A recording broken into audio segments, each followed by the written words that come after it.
The other night when they were playing Milwaukee, okay, be honest. Most of us probably thought they weren't going to win that game, right? Yeah, they got that game early in the season against Milwaukee without Jimmy Butler. Okay, everything went well. They're not going to do it again. I mean, Milwaukee's the best team in the conference, right?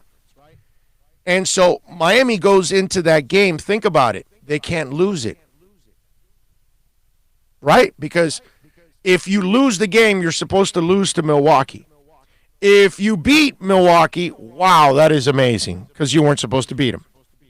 So you weren't going to get killed if you lost, and you were going to only get praised if you won. Correct? Because you can't say, oh, man, I'm pissed. The Heat lost to Milwaukee. No, you can't be pissed. You can be disappointed if you won a little bit, but can't be pissed because they're supposed to lose to Milwaukee. Last night, you're going to get killed if you lose to the Wizards, and you get no credit for beating the Wizards because it's the Wizards. You get it? So it's kind of the opposite and all of that. The good thing is they went and won it. And I know midway through the fourth, whatever, when they fell behind, what was it, like 6, 7, 8 points or something? You're like, oh, man, this road stuff. And they had just lost to New Orleans on Friday night. You know, you're thinking, okay, road games sucks on the road. And it wasn't like they were great last night either. You know, they did enough to get the win against the Wizards.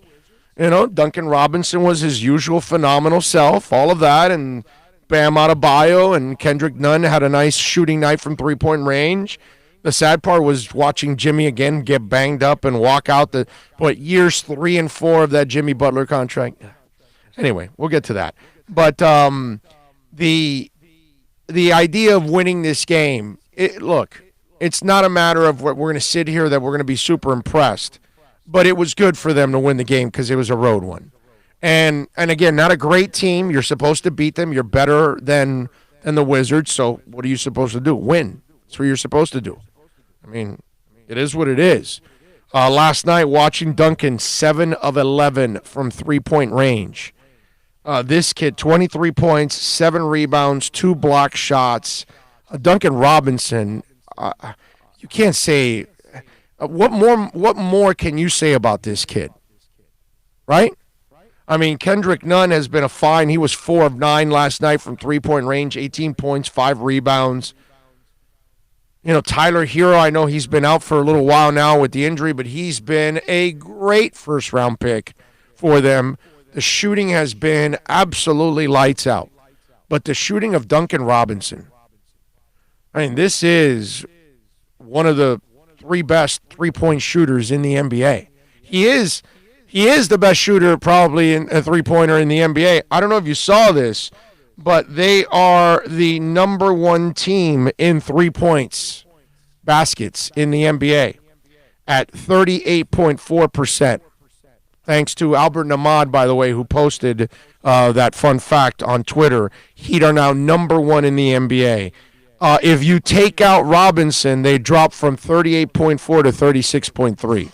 So they drop 2.1% if you take Duncan Robinson out from that one, so from that equation, which is interesting. But nice one, Duncan. I mean, I what more can you say about this kid? Fun to watch, man. Fun to watch grow. A guy that barely played last year, was more a Sioux Falls player than he was a Miami Heat player. And he comes out this year and becomes the best three-point shooter in the NBA. I mean, that's just nuts, dude. This guy's going to have 300 threes at the end of the year when it's all said and done. Do you know how fun it must be for Duncan Robinson? Like, kid, you've got the green light. This is your first full year in the NBA, and your head coach is telling you you're not shooting enough. Just shoot more. More. Every shot you get, take it. Doesn't matter. Think about that. You just got into the league. You're just establishing yourself, and you have more freedom than most players in the NBA that you don't have to apologize. If you miss, you don't have to question it. There's no doubt. You have your coach, your players, your teammates, that is. everybody wants you to shoot. And hell, I mean, you want him to shoot. I want him to shoot. You have immense confidence in that kid already. Think about this. He has barely been in the NBA. And we treat him like a 10-year veteran, and we've been watching him shoot threes like Steph Curry in his career. That's the way we treat Duncan Robinson. You never question a shot that he takes. It could be 2, 3, 4, 5 feet behind the three-point range, and if it misses, you're like, whatever. Let it fly. Yeah, you're like, you don't say, oh, bad shot by Duncan Robinson. No, because the second the kid walks into the arena, he's open. Like right when he comes out of the locker rooms, the second he walks into the arena, just hand him the ball. He's like probably 55 feet away, and it'll be all nothing but money from there. When he's checking in from the bench, you can pass it to him. He's already open. And you will never question any of his shots. Remember how we grew up in a different NBA. That, like, when you took a three, okay, but if you took a three a couple feet behind the three, you're like, hey, dude, what the hell are you doing? You know, you're like, come on. Crazy. Now. Step up to the line, buddy. Now it's like, come on, man. Now you're like, it's normal to watch guys come up 3, 4, 5 feet behind the line and just jack it up, and it's not just a Duncan thing.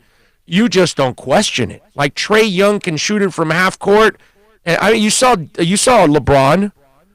LeBron did it a couple times over the last week where he's just walked up a couple of these big games and just jacked up a 30-foot three like nothing. Did that on Zion just to prove a point. Yeah. Come on out here, buddy.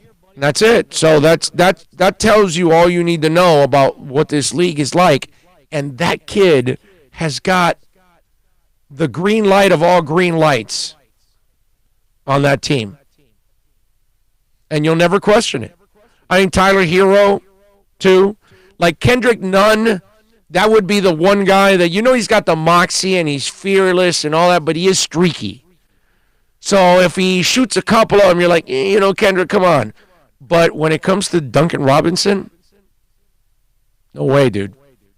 No way. You just, like, you're good. Okay. I'll tell you what, the sequence I loved, about 6 minutes left in the game, we were down, and we went on that 17-3 run, and you had Nunn hitting that three. I think it was like at the 5.5-minute mark. Bam got a foul, got knocked down, got up.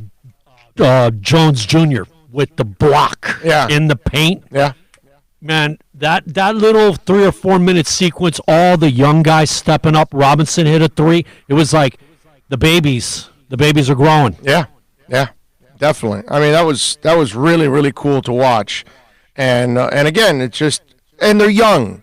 I keep telling you this. I've repeated this over and over again. This is why we've had these things. This is why you beat Milwaukee and then you go lose to New Orleans. You know what I mean? And then you struggle really against Washington. You halfway through the fourth quarter, we're all sitting there going, "Oh no, here it goes again. They're going to lose this game." That kind of, because they're young, man. They're young. That's all. It's just this is a great season for them.